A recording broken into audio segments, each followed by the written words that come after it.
Welcome to news watch start చేద్దాం. అందుకంటే ముందు శంషాబాద్లో జరిగిన ఘోర అగ్ని ప్రమాదానికి సంబంధించిన అప్డేట్స్ ఫాలో అవుతున్నాం. మనం టీవీ నైన్లో కంటిన్యూస్గా ఉదయం నుంచి 50 మంది ప్రయాణికులు ఇప్పటికే అందులో చిక్కుకున్నారు. శంషాబాద్ దగ్గర జరిగినటువంటి అతిపెద్ద అగ్ని ప్రమాదం ఇది. 8 అంతస్తుల భవనంలో చోటు చేసుకున్నటువంటి ఈ ప్రమాదం అనేక మందికి ఇప్పుడు ఆందోళనకరమైనటువంటి వాతావరణంలోకి నెట్టింది. 50 మందికి పైగా హోటల్లో అనుపమ లాడ్జిలో బస చేస్తున్నటువంటి ప్రయాణికులు, అలాగే వారితో పాటుగా హోటల్లో పనిచేస్తున్న సిబ్బంది అందరూ కూడా 8 అంతస్తుల పైన ఫ్లోర్కి చేరుకున్నారు. టాప్ ఫ్లోర్కి రూఫ్ టాప్కి చేరుకున్నారు. వారందరినీ కూడా రక్షించేటువంటి ప్రయత్నం ఇంకా జరుగుతోంది.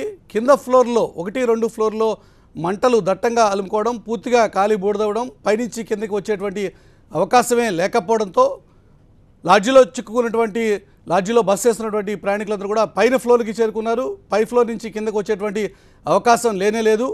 ప్రస్తుతం సికింద్రాబాద్లో ఉన్నటువంటి అతిపెద్ద అగ్నిమాపక సిబ్బందికి సంబంధించిన ల్యాడర్స్ని కనుక ఇక్కడికి తీసుకురాగలిగితే 50 మంది ప్రయాణికుల్ని బయటికి తీసుకొచ్చేటువంటి ఆస్కారం ఉంది. 50 మంది ఇప్పుడు ఎవరైతే మంటలో చిక్కుకుని ఉన్నటువంటి బాధితులు ఉన్నారో వాళ్ళందరినీ కూడా ఎక్కువసేపు వాళ్ళందరూ కూడా అక్కడ నిలిచి ఉండడం అనేది సాధ్యం కాదు. ఓవైపు మంటల వేడిమి, మరోవైపు దట్టంగా అలుముకుంటున్నటువంటి పొగలు, పైనుంచి కిందకి వచ్చేటువంటి ఆస్కారమే లేనటువంటి ఒక ప్రత్యేకమైన వాతావరణం.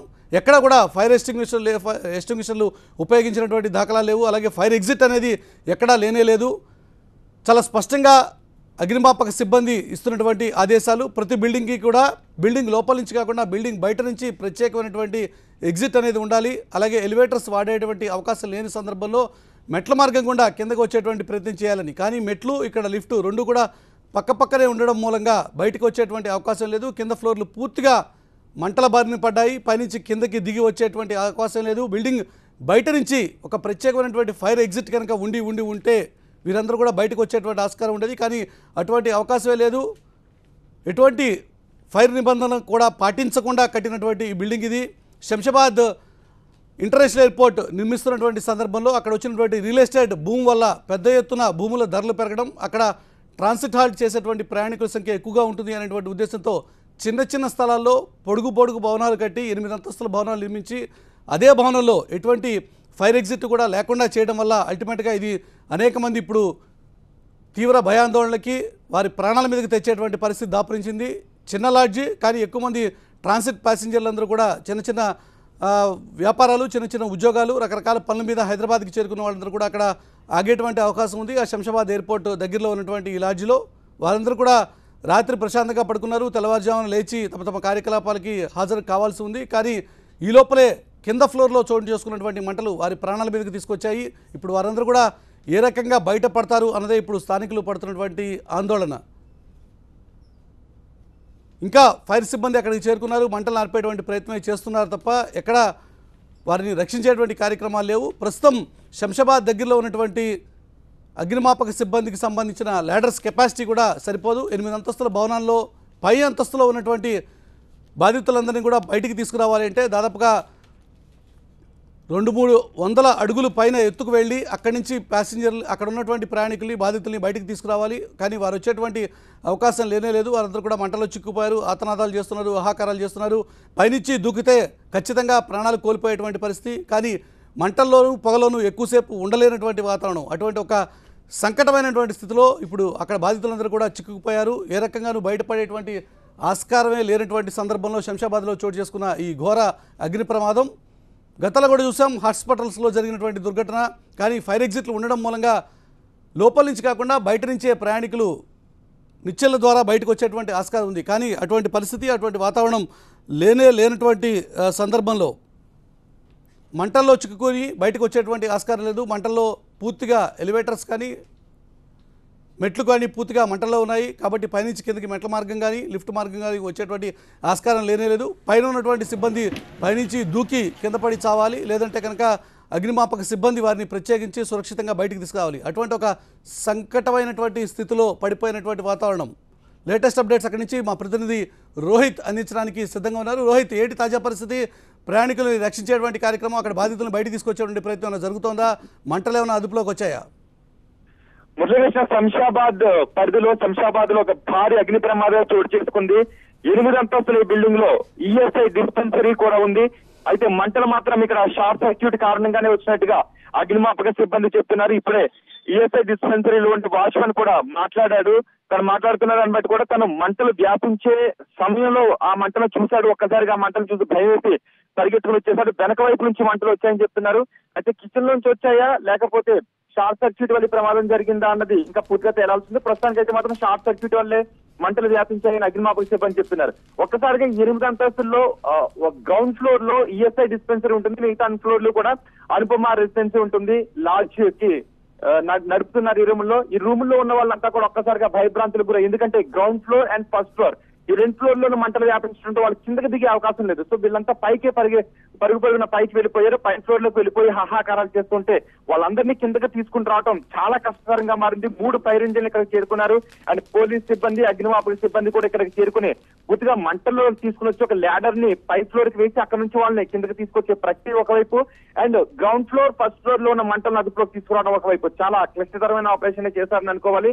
ఎందుకంటే మంటలు పై ఫ్లోర్ కి ఇంకా పై ఫ్లోర్ కి వ్యాపిస్తూ ఉంటే అక్కడ ఉన్న వాళ్ళంతా చాలా పెద్ద ప్రమాద బారిన పడేవాళ్ళు అనుకోవాలి. మొత్తానికైతే చాలా కష్టపడి మంటలను పూర్తిగా అదుపులోకి తీసుకుని రాగలిగారు. మంటలు పూర్తిగా అదుపులోకి తీసుకొచ్చిన తర్వాత లేడర్ సహాయంతో ఇప్పటికే అక్కడ దగ్గరికి వెళ్తూ ఉంటే వేడి వాయువులు మీదకు వస్తూ ఉన్నాయి.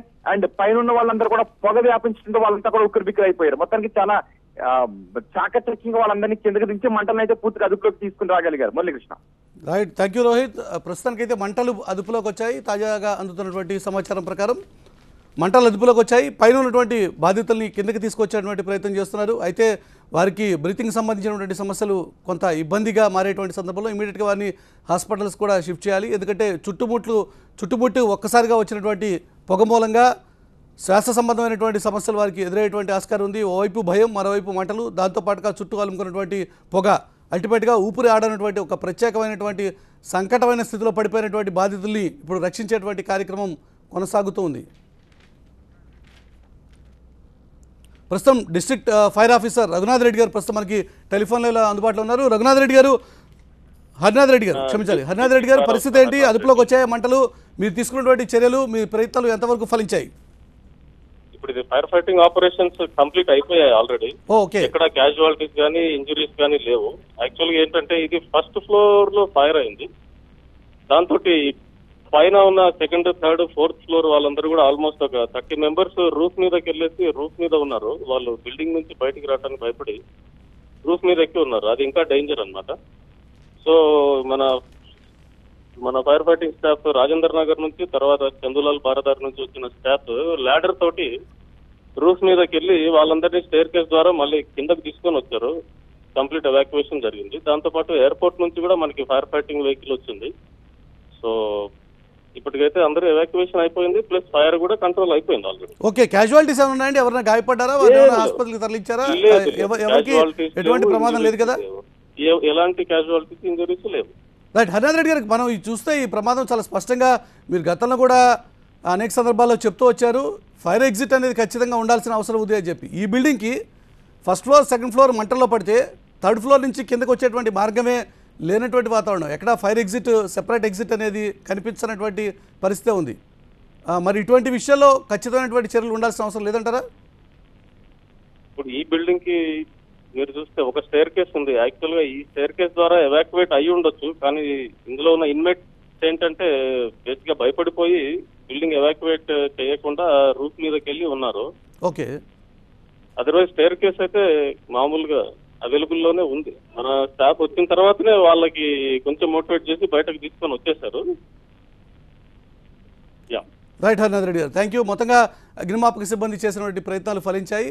మొత్తం అందరూ కూడా ఎటువంటి ఇబ్బంది లేకుండా, అగ్ని ప్రమాద బారిన పడకుండా, ఎటువంటి క్యాజువాలిటీస్ లేకుండా అందరినీ కూడా సురక్షితంగా అగ్నిమాపక సిబ్బంది బయటికి తీసుకురాగలిగారు. భయపడి ఎక్కువ మంది ఇన్మేట్స్ అంతా కూడా పైకి వెళ్ళిపోవడం మూలంగా ప్రమాదం జరిగింది. అయితే మంటలు పూర్తిగా అదుపులోకి వచ్చాయి. పైన ఉన్నటువంటి బాధితులందరినీ కూడా ప్రత్యేకమైన లాడర్ సహాయంతో అగ్నిమాపక సిబ్బంది కిందకు తీసుకురాగలిగారు. దాదాపుగా 30 మంది వరకు పైనుండి పోవడంతో వారందరినీ కూడా లాడర్ సహాయంతో, ప్రత్యేకమైన నిచ్చెల సహాయంతో అగ్నిమాపక సిబ్బంది త్వరితగతిన స్పందించి వారందరినీ కూడా బయటికి తీసుకురావడం జరిగింది. అయితే ప్రమాద ఘటనకి కారణాలని ఇంకా అన్వేషిస్తూ ఉన్నారు. అలాగే ఈ ప్రమాదానికి సంబంధించి ఇంత తీవ్రమైనటువంటి ప్రమాదం జరిగిన సందర్భంలో ఎటువంటి జాగ్రత్తలు తీసుకోవాలి అన్న అంశం మీద కూడా ఇప్పుడు అగ్నిమాపక సిబ్బంది ప్రత్యేక దృష్టి సారించారు. 8 అంతస్తుల ఈ భవనంలో సెపరేట్ ఎగ్జిట్ ఉంటే సరిగా ఉండేది, కానీ ఎక్కువ మంది భయపడిపోవడం మూలంగా స్టేర్ కేస్ ఉపయోగించకుండా పైకి వెళ్ళిపోయి వెయిట్ చేయడం మూలంగా మంటలు కింద పెరిగిపోవడం, ఆ తర్వాత వారు బయటకు వచ్చేటువంటి ఆస్కారం లేకపోవడంతో చివరికి నిచ్చెన సహాయంతో అగ్నిమాపక సిబ్బంది వారందరినీ కూడా బయటికి తీసుకొచ్చినటువంటి పరిస్థితిని మనం గమనిస్తున్నాం. మొత్తంగా శంషాబాద్లో ఉదయం జరిగినటువంటి అగ్ని ప్రమాదం తీవ్ర కలకలం లేపింది. 30 మంది వరకు తీవ్రమైనటువంటి ఆందోళనలో కొన్ని గంటల పాటు గడపాల్సి వచ్చింది. కానీ అగ్నిమాపక సిబ్బంది చేసినటువంటి ప్రయత్నాల మూలంగా ఎవరు కూడా గాయపడకుండా వారందరినీ కూడా సురక్షితంగా బయటికి తీసుకురాగలిగినటువంటి సందర్భాన్ని మనం గమనిస్తున్నాం. ఇంకా లేటెస్ట్ అప్డేట్స్, పూర్తి వివరాలు, ఎందుకు జరిగింది, ఎలా జరిగింది ఈ ప్రమాదానికి న్యూస్ వాచ్లో ఈరోజు డిస్కస్ అయిపోతున్న ఇష్యూ విశాఖలో చోటు చేసుకున్న భూ కుంభకోణాలకు సంబంధించి వరుస భూ కుంభకోణాలు వస్తున్నటువంటి సందర్భంలో ప్రభుత్వం ప్రత్యేక సిట్ని స్పెషల్ ఇన్వెస్టిగేషన్ టీంని ఏర్పాటు చేసింది. అయితే ఇది ఏమాత్రం సంతృప్తికరంగా లేదు అన్నది విపక్షాల ఆర్గ్యుమెంట్. ఈ అంశం మీద మనం మాట్లాడబోతున్నాం. గౌతమ్ కాంగ్రెస్ పార్టీ నుంచి ఆ పార్టీ ముఖ్య నాయకులు మనతో పాటు ఉన్నారు. అలాగే శివరామరెడ్డి వైసీపీ నుంచి ఆ పార్టీ ముఖ్య నాయకులు కూడా మనతో పాటు చర్చలు పార్టిసిపేట్ చేస్తున్నారు. లింగారెడ్డి టీడీపీ నుంచి ఆ పార్టీ ముఖ్య నాయకులు మనతో పాటు విజయవాడ నుంచి లైవ్లో అందుబాటులో ఉన్నారు. ముందుగా ప్రతిపక్షం నుంచి స్టార్ట్ చేస్తే ఏంటి శివరామరెడ్డి గారు, మీ అభ్యర్థులు సిట్ ఏర్పాటు చేశాం, కాల్ సెంటర్స్ ఏర్పాటు చేశాం, రేపు బహిరంగ విచారణ జరగబోతోంది, ఇవి ప్రభుత్వం చేస్తున్నటువంటి మాట, ప్రభుత్వం చెప్తున్నటువంటి ఆర్గ్యుమెంట్. ఇప్పుడు నిజంగా వేల కోట్ల రూపాయల స్కాములు జరుగుతుంటే సిబిఐ ఎంక్వైరీ ఏమంటే వీళ్ళకి వేయడానికి అభ్యంతరం ఏముందో వాళ్ళే టీడీపీ వాళ్ళు మన ఈ మధ్యనే చెప్పడం జరిగింది. ఇవన్నీ గత 10 సంవత్సరాల నుంచి జరిగినాయి. వాళ్ళంతా 10 సంవత్సరాల నుంచి జరిగితే ఎవరైతే దోషులు ఉన్నారో వాళ్ళు బయటికి రావాల్సిన అవసరం ఎంతైనా ఉంది. ఈరోజు దేవుడి మాన్యాలు విడిసే పరిస్థితి లేదు. ఇంతకుముందు గతంలో మెడ్రాస్లో వేల కోట్ల భూముల్ని కేవలం కొద్ది కోట్లోనే ఇచ్చి వాళ్ళకి సర్దుకోవడం జరిగింది. ఇప్పుడు మళ్ళా జ్యోతి పేపర్లోనే కూడా రాయడం జరిగింది కదా, దేవుని మాన్యాలకు కూడా ఎసురు పెట్టి 440 ఎకరాలకు చేసే పరిస్థితి ఉందని. కేవలం వీళ్ళు 2 విలేజెస్ 3 విలేజెస్ మీద సిట్ విచారణ పెట్టడం జరిగింది. సిట్ ఎందుకంటే సిబిఐకి ఇచ్చేయండి, మీ స్వచ్ఛతను మీరు నిరూపించుకోవాల్సి ఉంది. ప్రజాధనాన్ని మనం కాపాడాల్సిన బాధ్యత మనందరి మీద ఉంది. అలాంటి పరిస్థితిలో చంద్రబాబు నాయుడు గారు ఎందుకు దాని గురించి పెద్దగా పట్టించుకోకుండా, అంటే వీళ్ళ ఇన్వాల్వ్మెంట్ ఉంది అనేది ఏమైనా ఉందా, లేకుంటే వీళ్ళ డెఫినెట్గా ఇన్వాల్వ్మెంట్ లేకుంటే ధైర్యంగా వేయచ్చు. అన్నిటి మీద వైజాగ్ సరౌండింగ్స్ కూడా ఈ భూ ఆక్రమణలు ఉన్నాయి. ప్లస్ వాళ్ళ మిత్రపక్షమైన విష్ణుకుమార్ రాజు గారు కూడా చెప్పడం జరిగింది, నాన్నే బెదిరించి నా భూములు కూడా మార్చిన పరిస్థితి ఉందని. చాలామంది పేదలు ఇలా మార్చడం జరిగింది. ఆ హుదూ తుఫాన్లో ఫైల్స్ అన్ని కొట్టుకుపోయినాయి. ఇది ఎక్కడైనా విచిత్రం. హుదూ తుఫాన్కే ఫైల్స్ లేకుండా మాయమయ్యేకి 3 సంవత్సరాల తర్వాత 2.5 సంవత్సరాల తర్వాత ఇప్పుడు చెప్తున్నారు. అప్పుడు ఏమీ పోలేవు, ఫైల్స్ అన్నీ బాగానే ఉన్నాయని కొంతకాలం క్రితం చెప్పడం జరిగింది. అప్పుడే ఆ ఫైల్స్ అన్నీ మాయమైనాయి, ఎక్కడో పోయినాయి. హుదూ తుఫాన్కి అంత ఫైల్స్ కొట్టుకుపోతే అప్పుడే ఎంత పెద్ద సంచలనం అవుతుంది. ఒకసారి ఆలోచన చేసి మాట్లాడాల్సి ఉంది. చంద్రబాబు నాయుడు గారు ఇంత పెద్ద ఎత్తున స్కామ్ జరుగుతుంటే ఎందుకు మౌనం వహించాల్సిన అవసరం ఉంది? సిట్టు కేవలం స్టేట్ గవర్నమెంట్ అధికారులు చేస్తారు, ప్రభుత్వం చెప్పినట్లు వాళ్ళు పనిచేస్తారు. దాన్ని కాకుండా సిబిఐ విచారణ ఇస్తే ఈయనకు జరిగే నష్టమే ఉంది. ప్రభుత్వ భూమికి, ప్రజాధనానికి, ప్రజల ఆస్తులకి బాధ్యతగా ఉండాల్సింది పోయి ఈరోజు ట్యాంపరింగ్లు చేయడము, వేరే వాళ్ళ పేర్లు ఎక్కించడము, ఈ లేటెస్ట్ టెక్నాలజీతో నిజమైన రైతాంగాన్ని తీసేసి వాళ్ళకి కావాల్సిన వాళ్ళందరినీ దాంట్లో ఇంక్లూడ్ చేయడము, ఇది జరుగుతున్నా ఓ పక్క ఈ మూర్తి కాలేజ్ గీతా ఇన్స్టిట్యూట్ అనుకుంటాను, దాన్ని కూడా గవర్నమెంట్ ల్యాండ్లోనే ఆల్రెడీ గెస్ట్ హౌస్ కట్టుకున్నారంట. ఇప్పుడు మళ్ళీ యూనివర్సిటీ అని చెప్పి దాన్ని ఇచ్చే పరిస్థితి. ఈ ప్రైవేట్ ఇన్స్టిట్యూట్లు ఇంత డబ్బులు వసూలు చేస్తాయి, డబ్బులు కట్టి తీసుకోలేరండి. వాళ్ళకు కూడా మనం అంత ఇవ్వాల్సిన అవసరమే ఉంది. ఏదో అతి తక్కువ రూపాయికో 2 రూపాయలకో ల్యాండ్ సిఆర్డిఏలో. అలాగే చంద్రబాబు నాయుడు గారు పాదయాత్ర చేసింది, ఎక్కడెక్కడ ల్యాండ్స్ ఉన్నాయో వాటన్నిటిని ఎలా ఏ విధంగా మనం కైంకర్యం చేయాలనే ఉద్దేశంతో ఆ రోజు పాదయాత్ర చేశాడా? ఈయన చంద్రబాబు నాయుడు గారి ఉద్దేశం ఏమి? ఆయన మంత్రివర్గంలో కానీ వాళ్ళంతా ఉన్నారనే ఆరోపణలు కూడా ఉన్నాయి. ఎమ్మెల్యేలు ఉన్నారు, ఎంపీలు ఉన్నారు. ఆ ఇన్వాల్వ్మెంట్లో వీళ్ళందరూ ఇంత దందా చేస్తుంటే మీరు ఎందుకు సైలెంట్గా ఉన్నారు? మీలో మీరు నిజాయితీగా ప్రూవ్ చేసుకోవాలనుకున్న ఎట్టి పరిస్థితుల్లోనూ మీరు డైరెక్ట్గా సిబిఐ ఎంక్వైరీ చేయండి. ఇదే తెలంగాణలో మియాపూర్ కేసులో వాళ్ళేమో సిబిఐని డిమాండ్ చేస్తున్నారు, తెలుగుదేశం వాళ్ళు. అక్కడేమో స్టేట్ గవర్నమెంట్ మేమే పెడతామని చెప్తున్నారు. అంటే 2 స్టేట్లలో 2 నాలుకల ధోరణి ఎందుకు? ఎక్కడైనా కానీ ఒకే పాలసీ అనుసరించండి. సిబిఐ ఏ విధంగా ఎవరైనా ఉంది, దాంట్లో ఎంత పెద్దోళ్ళన్నా ఉంది. తెలుగుదేశం వాళ్ళే గతంలో చెప్పడం జరిగింది, ఇది గత 10 ఏళ్ళ నుంచి జరిగింది అన్నప్పుడు డెఫినెట్గా కాంగ్రెస్ వాళ్ళు ఉంటారనేది వాళ్ళ ఆరోపణ. ఎవరున్నా పర్వాలే, వీళ్ళు వాళ్ళు అనే తారతమ్యం లేకుండా ఎవరున్నా ప్రజాధనాన్ని దోపిడీ చేయకోకుండా ఉండాల్సిన బాధ్యత, చర్యలు తీసుకోవాల్సిన బాధ్యత. మురళి గారు, ఇప్పుడు రాష్ట్ర విభజన తర్వాత భూములు విపరీతంగా ధరలు పెరిగాయి. ముఖ్యంగా ఆంధ్రప్రదేశ్లో ముఖ్యమైన సిటీస్లో, ముఖ్యంగా వైజాగ్లో మనం పెట్టుబడిదారులందరినీ పిలిచి ఆల్రెడీ ప్రభుత్వం సిట్టేస్తామని చెప్పింది. కొన్ని అనుమానాలు కలుగుతున్నాయి కాబట్టి ఆల్రెడీ మంత్రులే పరస్పరం ఒకళ్ళ మీద ఒకళ్ళు ఆరోపణలు చేసుకునే వాతావరణం క్రియేట్ అయింది కాబట్టి ప్రభుత్వం ఆల్రెడీ విచారణ జరుపుతున్నాం, స్పెషల్ ఇన్వెస్టిగేషన్ టీంని ఏర్పాటు చేస్తామని ప్రభుత్వ ఆర్గ్యుమెంట్. అది కాక మీకు ఇంకేం కావాలి? మీరు అడుగుతున్న మాట ఒకటేంటంటే వారు చెప్పినట్టు ఇప్పుడు సిట్ అనేది స్టేట్ గవర్నమెంట్ ఆధ్వర్యంలో జరిగినప్పుడు ప్రభావితం అవుతారు కదా అనేది ఒక ఆర్గ్యుమెంట్ ఉంది. మంత్రులు ఉండగా ఎవరైతే ఆరోపణలు వచ్చాయో వాళ్ళందరూ మరి మంత్రులు రిజైన్ చేసి సిట్టేయండి. ఎవరైతే ప్రభావితం చేయకుండా ఉండే పొజిషన్లో ఉండి వారి మీద విచారణలు వేయండి. తెలుగుదేశం వాళ్ళు ఉన్నా పర్లేదు, కాంగ్రెస్ వాళ్ళు ఉన్నా పర్లేదు, ఎవరున్నా పర్లేదు, బయట వ్యక్తులు ఉన్నా పర్లేదు. మీరు నిష్పక్షపాతంగా విచారణ జరగాలంటే మీరు బాధ్యతలు ఎవరైతే ఆరోపణలు వచ్చాయో ఆరోపణల మీద రాజీనామా చేసి సిట్టేస్తే మాకు అభ్యంతరం. కానీ మీరు మంత్రుల్ని అలాగే ఉంచి సిట్ వేస్తే ఖచ్చితంగా ప్రభుత్వం ఇన్ఫ్లుయెన్స్లోనే వాళ్ళు పనిచేస్తారనేది కదా ఇప్పుడు చర్చ. ఆయనే చెప్పాలా? ఒక్క నిమిషం చెప్పండి సార్. ఒక్క నిమిషం. ఇక్కడ మనం అర్థం చేసుకోవాల్సింది, ఏ వైఎస్ఆర్ పార్టీ వాళ్ళు కాంగ్రెస్ పార్టీ వాళ్ళు ఈ భూముల విషయం మాట్లాడలేదు. మాట్లాడింది మా పార్టీకి సంబంధించినటువంటి మంత్రివర్యులే మాట్లాడి దీన్ని బయటికి తీసుకొని రావాలా, ఎవరున్నా పర్వాలేదు, అది తెలుగుదేశం కానీ కాంగ్రెస్ కానీ వైఎస్ఆర్ కానీ ఏ పార్టీ వాళ్ళు ఉన్నా పర్వాలేదు అని చెప్పి విషయాన్ని బయటికి తీసుకొని వచ్చి విచారణ డిమాండ్ చేసి మా మంత్రులే మాట్లాడారు. ఇక్కడ మంత్రులుగా కొనసాగుతూ ఉంటే, వారి అధికార పదవుల్లో కొనసాగుతూ ఉంటే విచారణ ఏ రకంగా జరుగుతుంది? అది కూడా స్టేట్ లెవెల్ ఇన్వెస్టిగేషన్ టీంతో విచారణ జరిపిస్తే ఏ రకంగా సరిపోతుంది అన్నది విపక్షాలు. ఇప్పుడు చంద్రబాబు నాయుడు గారి పైన 100 ఆరోపణలు జగన్మోహన్ రెడ్డి గారు చేశారు అంటే ఇప్పుడు చంద్రబాబు నాయుడు గారు రాజీనామా చేయాలన్నా? ఇక్కడ మేమే దాన్ని బయటికి తీసుకొని వచ్చినాము, దాన్ని విచారణ కోరింది మేమే. తర్వాత స్వయాన ఉప ముఖ్యమంత్రి గారు, రెవెన్యూ శాఖ మంత్రి గారు కేఏ కృష్ణమూర్తి గారే అక్కడ సమయం ఇచ్చి పలానా చోట నేను ఉంటాను, మీకు ఎవరి దగ్గర ఏ ఆధారాలు ఉన్నాయో తెచ్చి చూపించమని చెప్తా ఉంటే మాకు సిబిఐ వేయండి, సిబిఐనా వేస్తాం, ఎఫ్బిఐనా వేస్తాం. రేపు సిబిఐ వేస్తానేమంటారు? కేంద్ర ప్రభుత్వం మీ చేతిలో ఉంది, మీకు పొత్తుంది బీజేపీతో, మీ మంత్రులు ఉంటారు కాబట్టి సిబిఐ విచారణ సరిగ్గా జరగలేదు, దానికి కూడా ఏదో ఒకటి పెడతారు. ఇక్కడ 10 సంవత్సరాలు మీరు అధికారంలో ఉన్నారు. అసలు జగన్మోహన్ రెడ్డి గారి తల్లిని ఎందుకు ఓడించినారండి ఎంపీకి?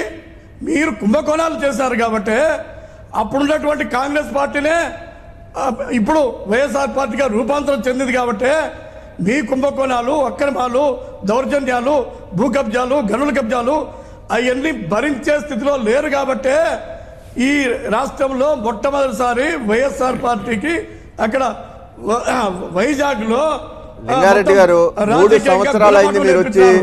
3 సంవత్సరాల్లో గత కాంగ్రెస్ ప్రభుత్వం హైలో జరిగినటువంటి కుంభకోణాల మీద ఏ విచారణ వేసి ఒక్క వ్యక్తినైనా మీరు ఏమన్నా బయటికి తీసుకురాగలిగారా? నేరుగా మిమ్మల్ని అడుగుతున్న ప్రశ్న ప్రభుత్వం నుంచి చెప్పండి. 3 సంవత్సరాలు అయింది కదా, ఎందుకు తప్పుడు ఆరోపణలు చేస్తారు? ఆరోపణలు చేయాల్సిన అవసరం లేదు. మీరు ప్రభుత్వంలో ఉన్నారు, మీరు ప్రభుత్వంలో ఉన్నారు, 3 ఏళ్ళు ఉన్నారు, ఒక 6 నెలలు కాదు, 3 నెలలు కాదు, 3 ఏళ్లలో కూడా మీరు ఏ విచారణ ఒక్క కాంగ్రెస్ నాయకుని కూడా తీసుకొచ్చి ఇదిగో దోపిడీ ఇతను చేశాడని చెప్పగలిగారా? లేనప్పుడు ఆపేయండి అలాంటి విమర్శలు. లేదా మీకు నిజంగా శక్తి ఉంటే ఆ పని చేయండి. 3 సంవత్సరాల్లో మీరు కాదు ఆరోపణ చేసింది, మేం చేశాం.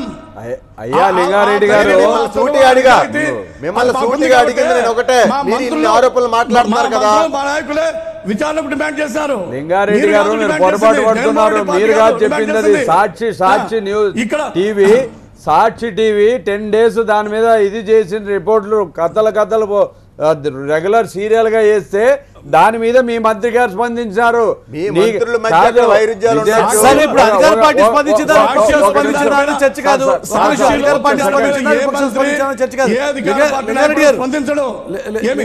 సాక్షాత్తు అయిన పాత్రుడు మంత్రి సీనియర్ మోస్ట్ లీడర్. ఇది భగవద్గీత కాదు, లేకపోతే బైబిల్ లింగారెడ్డి గారు, లింగారెడ్డి గారు, ఖురాన్ కాదు. అయ్యన్న పాత్రుడు మంత్రి, ఇది- సీనియర్ ఇది మోస్ట్ లీడరు, అసలు టీడీపీలో. మీ సాక్షి పేపరే, మీ సాక్షి టీవీనే సమస్య ఇక్కడ సాక్షి పేపర్ పట్టుకొచ్చిందా లేక మరో పేపర్ పట్టుకొచ్చిందా అనేది కాదు. సమస్య ప్రభుత్వ భూములు కబ్జా గురవుతున్నాయా లేదా అనేది ఇక్కడ ఇష్యూ. కబ్జాలు కాదు. దానికి సిట్ వేసా ఉంటారు.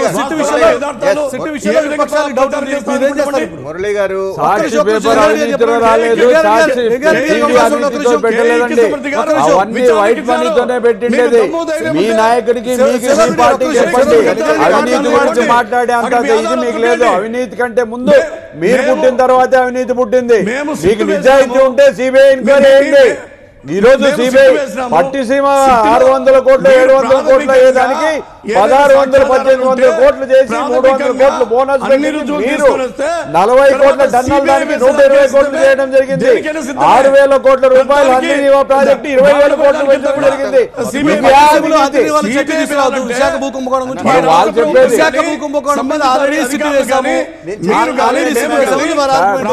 మురళి గారు సిట్ సరిపోతుంది. ఒకవేళ మీరు డిమాండ్ చేసిన సిబిఐ పట్టుకొచ్చినా కూడా సిబిఐ మీద కూడా అనుమానం వ్యక్తం చేస్తే సిబిఐ మీద ఒక్క నిమిషం లింగారెడ్డి గారు, శివరామరెడ్డి గారు ఆర్గ్యుమెంట్ చెప్పింది మీరు మాట్లాడచ్చు. ఒకరితో ఒకరు మాట్లాడండి. ఇప్పుడు మీరు చెప్పేది వినండి. ఈయన చెప్పినట్లు సిబిఐ కూడా మీకు సెంట్రల్ గవర్నమెంట్ ఉంది కదా అంటాడు. సిబిఐని చంద్రబాబు మాకు లేదండి, కాదు మేము అనుమానిస్తామని ఆయన చెప్తున్నాడు. వీళ్ళంతా బయటపడతారని. వీళ్ళ కుంభకోణం ఉంది మాకు తెలిసి, మా ముఖ్యమంత్రి గారి పాత్ర ఉందనేది అనుమానం ఉంది. ముఖ్యమంత్రి గారు ఆయన కుమారుందో లేకుంటే ఇంకోటిదో వీళ్ళంతా ఇన్వాల్వ్మెంట్ ఉంది కాబట్టి డెఫినెట్గా సిబిఐ వేయడం లేదు. స్టేట్ గవర్నమెంట్ ఆఫీసర్లంతా ఆల్రెడీ వాళ్ళ తొత్తులుగా పనిచేస్తున్నారు. ఎవరు దాంట్లో నిజాయితీ ఉండే ఆఫీసర్లంతా లూప్ లైన్లో పెట్టారు. వీళ్ళకి ఏదైతే తందాని అంటారో వాళ్ళనంతా మెయిన్లో దీంట్లో లైన్లో పెట్టి ఈరోజు అందరినీ ఇబ్బంది పెట్టే పరిస్థితి మీరు చేస్తున్నారు. లింగారెడ్డి, విజయమ్మ గారు ఓడిపోయింది ఏదో మేము అవినీతి చేసినాం కానీ అప్పుడు విజయమ్మే లేదు. ఆమె అసలు రాజకీయాలే కొత్త. వైఎస్ఆర్ పార్టీ వచ్చిందే మొన్న. మరి నువ్వేమి కుంభకోణాలు చేసావని నీకు సీటు ఇవ్వలేదు చంద్రబాబు నాయుడు చెప్పు. మీ నాయుడు గారు నీకు ఎందుకు సీటు ఇవ్వలేదు? నువ్వు ఎన్ని కుంభకోణాలు చేసావు, ఎంత దోపిడీ చేసావు ప్రొద్దుటూరులో? ముందు నీది మాట్లాడు. విజయమ్మ గురించి మాట్లాడేంత స్థాయి మంది కాదు లింగారెడ్డి గారు. మనం మాట్లాడేది చర్చ కాదు, సబ్జెక్ట్ గురించి మాట్లాడదాం మనము. మీరు వైజాగ్ లో లింగారెడ్డి గారు 2 గ్రామాలకే లింగారెడ్డి గారు, సిట్ విచారణకు సంబంధించి మాట్లాడుతున్నాం. సిట్ విచారణ జరగడం కంటే ముందు మంత్రులు నైతిక బాధ్యత తీసుకోవాలి కదా. మంత్రులుగా కొనసాగుతుంటే సిట్ విచారణ సరిపోతుందా అన్నది విపక్షాల మాట. నేను ఒక మాట మాట్లాడుతున్నా, చెప్పండి. ఇప్పుడు శివరామరెడ్డి గారు సిబిఐ విచారణ అని అడిగినారు. మరి సిబిఐ పైన అంత నమ్మకం ఉంటే 11 ఛార్జ్ షీట్లు 43,000 కోట్లకు సంబంధించి 11 ఛార్జ్ షీట్లు వేస్తే జగన్మోహన్ రెడ్డి ఎందుకు ఎమ్మెల్యేకు ప్రతిపక్ష నాయకుని పదవికి రాజీనామా చేయలేదండి? అయ్యా లింగారెడ్డి గారు 43,000 కోట్లు కేసు లేదు. నువ్వేదో మీ తెలుగుదేశం పార్టీ ఆఫీస్లో గంటాపాఠం కొట్టి చెప్తున్నట్లున్నావు నువ్వు. అయ్యా 43,000 కోట్లు 4,000 కోట్లు మొత్తం మీద కేసు అయితే ఉంది కదా. చంద్రబాబు నాయుడు గారి చాలా కేసులు ఉన్నాయి. ఆయన ఉండకూడదు. మన అన్ని స్కేల్ మీద ఉన్నాడని ఏ విచారణ అయితేనే మీరు స్కేల్ మీద ఉన్నాడు ఆయన. కాదండి లింగారెడ్డి గారు, ఈ దేశంలో ప్రపంచంలో ఇంతకంటే పెద్ద తెలుగుదేశం బడిలో చదువుకొని చెప్పొచ్చాడు అన్ని కంటపాటు. అంత నమ్మకం ఉంటే, సిబిఐ పైన అంత గౌరవం ఉంటే, విశ్వాసనీయత ఉంటే మీరు ఎందుకు? అయ్యా లింగారెడ్డి గారు, వేరే నాయకుడు ఏంటే అయ్యా లింగారెడ్డి గారు, నువ్వు ఆ తెలుగుదేశం పాఠశాలలో చదివి అది కంటాపాఠం కొట్టి చెప్పొద్దు. లింగారెడ్డి గారు, నువ్వు ఆ తెలుగుదేశం పార్టీ ఆఫీస్ లో చెప్పేది కాదు, చెప్పేది వైజాగ్ గురించి మాట్లాడు. మీ నాయకుడి మీద కూడా అన్ని స్టేల్ తో ఉన్నాడు ఆయన. స్టేల్ రిలీజ్ చేసుకుని ఆయన రిజైన్ చేయాలా?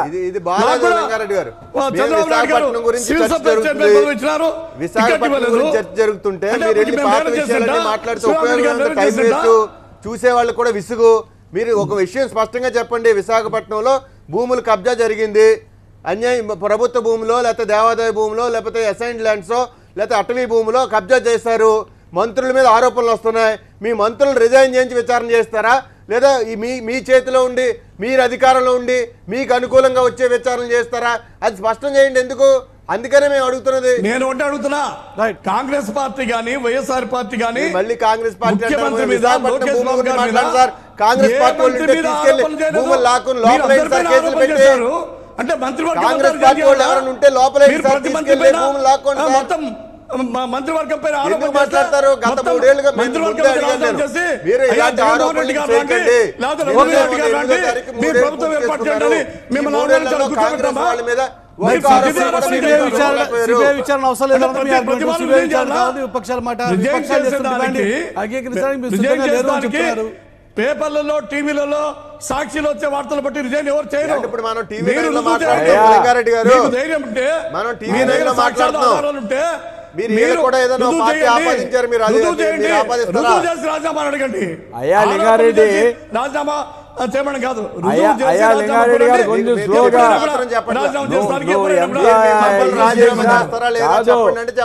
ఒకటి చెప్పేది. భీమునిపట్నంలో అసైన్ ల్యాండ్ పూలింగ్ కోసము అసైన్ ల్యాండ్ పేదవాళ్ళని బెదిరించి దాన్ని పర్చేజ్ చేసి మీ టీడీపీ వాళ్ళు అంతే దాని వెనక ఎవరు వస్తుందో మీకు తెలుసు.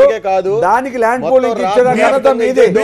మీరు ఆ చుట్టూ మొత్తం సిబిఐ విచారణ ఎక్కడెక్కడ ల్యాండ్ అయిందో దాన్ని చెప్పండి. అట్లే మీ పార్టీ నుంచి శిల్పా మోహన్ రెడ్డి గారు ఎందుకు వస్తున్నారో చెప్పు. మీ పార్టీ నుంచి రూలింగ్ పార్టీని వదిలిపెట్టి ఈ రోజు మీరు చేస్తున్న అరాచకాలు చూడలేక మీ అన్యాయాన్ని ప్రజలు సహించరు. దోపిడీ పార్టీది, దోపిడీ చేస్తున్నారు ప్రజానీకాన్ని అంతా, ప్రభుత్వ ఆస్తులంతా మింగుతున్నారనే ఉద్దేశంతోనే ఈ దేవాలయం కూడా వదలడం లేదు. అలాంటి పరిస్థితుల్లో ఈ పార్టీలో ఉంటే ప్రజలకు న్యాయం చేయడం మనకు ఉద్దేశంతోనే మీ పార్టీ శిల్పా మోహన్ రెడ్డి గారు పార్టీలో చేస్తున్నాడు. లింగారెడ్డి గారు మీరు ఇంకా అలాంటి కానీ మీరు ఇంకా ఆ పార్టీని భుజాన్ని మోసుకుంటే మీకేముంటుందో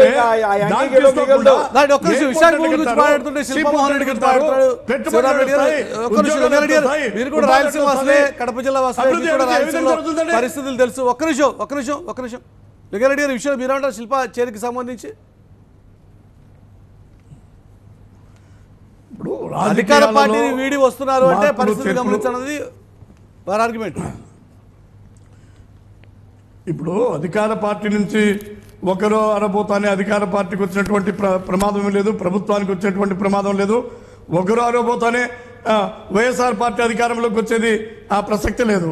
మరి ఒకరు పోతానే అమ్మాయిని అంటున్నారే, మరి గత ఎన్నికలకు ముందు వైఎస్ఆర్ పార్టీ వాళ్ళు కాంగ్రెస్ పార్టీ వాళ్ళు మంత్రులతో సహా ఎంతమంది తెలుగుదేశంలో చేరారు? వైఎస్ఆర్ పార్టీ అని వైఎస్ఆర్ పార్టీ వాళ్ళు అప్పుడప్పుడు జరుగుతూ ఉంటుంది రాజకీయాల్లో. అనుకున్నట్లున్నావు అది మీకు రాజకీయాల్లో ఇవి సహజం.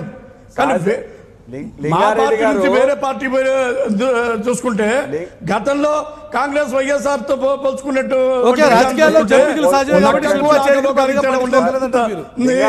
ఏదో శిల్పా మోహన్ రెడ్డి వస్తానే గెలిచిపోయినారని మీరు భ్రమంలో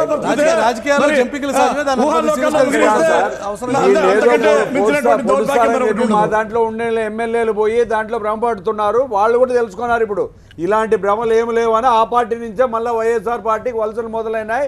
వాళ్ళ తెలుగుదేశం పార్టీ క్షీణత మొదలైంది. ఇంకా దీనికి ఏమి సూచుకో లింగారెడ్డి గారు ఆలోచన చేసుకుంటే మంచిది. మీరు ఎంతమంది ఎన్ని భ్రమలు పెట్టినా ప్రజానీకం ఈ రోజు దోపిడీ విధానం అనేది ప్రజలు మీరు ఎన్ని చేసా ప్రజలు నమ్మే పరిస్థితి లేదు. దానికి శిల్పా మోహన్ రెడ్డి గారు వాళ్ళు వెనుకొచ్చే బ్యాచ్ ఇలా ఇంకా మీ వాళ్ళు చాలా మంది టచ్ లో ఉన్నారు కాబట్టి ఎలాంటి ఇబ్బంది లేదు. ఈరోజు ప్రజల మన్నలు పొందేది రాబో ఎలక్షన్ లో డెఫినెట్ శిల్పా చేరికతో ఎంత సమర్పడిపోతున్నారు. మరి మీ పార్టీ నుంచి 10ల సంఖ్యలో నాయకులు